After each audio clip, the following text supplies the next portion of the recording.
Эти баннеры вдоль центральной автотрассы и на самых оживленных улицах городов республики появились несколько дней назад. Лица маленькой девочки и пожилой женщины на черном фоне не оставили равнодушными тех, кто каждый день садится за руль машины. Еще больше внимания водителей привлекли цифры, приведенные на рекламных щитах. За 16 лет на дорогах Абхазии пострадали 3268 человек.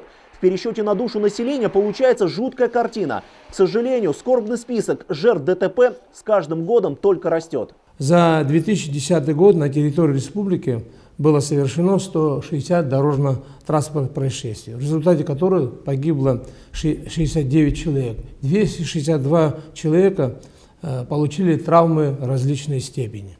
Начало года тоже омрачилось крупными автоавариями. За 3 месяца в Абхазии произошло 33 дорожно-транспортных происшествия. Погибли 11 человек, еще 40 получили ранения. Милицейская практика показывает, что основная причина, которая приводит к ДТП, это несоблюдение скоростного режима. Зачастую лихачество за рулем провоцирует употребление горячительных напитков.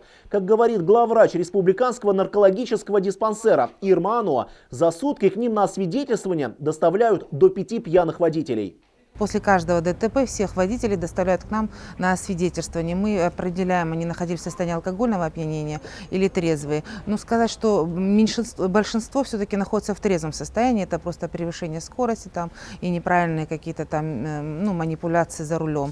ДТП в Абхазии происходят так часто, что общество подчас спокойно воспринимает очередную новость об авариях на дорогах. Мы уже не задумываемся, что за каждым происшествием стоят судьбы наших близких и родных. Обратить внимание на проблему, которая грозит стать настоящей эпидемией, а еще научить людей не быть безразличными и безучастными. Вот основная цель социального проекта компании «Аквафон». Вместе против ДТП. Хорошо, что именно инициаторами этого проекта стала молодежь.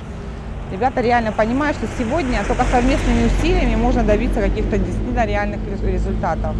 Для старта проекта апрель был выбран не случайно. По мировой статистике, весной количество дорожно-транспортных происшествий резко увеличивается. Но в этом году Абхазия может не оказаться в числе стран-лидеров по числу погибших в автокатастрофах. И это будет главным успехом проводимой акции. Плакаты, призывающие водителей быть бдительными, появились на самых аварийных участках автомагистралей именно с такой целью. Знаете, когда наш водительский состав предупреждаются плакатами, информационными вот такими вещами, я думаю, это пользу дает. Лишний раз напоминают нашим участникам дорожного движения, что надо двигаться, соблюдать скоростной режим, надо уважать друг друга. Баннеры с социальной рекламой – это лишь часть масштабного проекта компании «Аквафон». В рамках акции «Вместе против ДТП» сняты видео и аудиоролики. Отпечатано несколько тысяч листовок, которые будут розданы водителям. А в прессе появятся статьи соответствующего содержания. Рекламные плакаты будут висеть месяц до середины мая, а осенью их сменят новые. Это привлекает внимание. А главная задача на сегодняшний день как раз была привлечь внимание к проблеме. Я думаю, что мы своих результатов и цели достигли.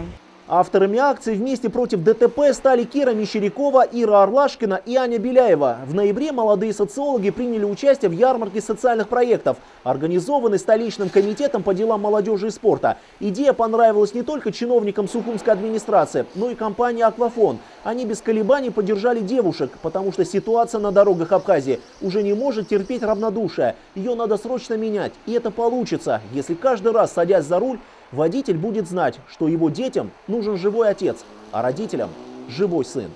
Левон Галустян, Торник Амичба, Абаза ТВ.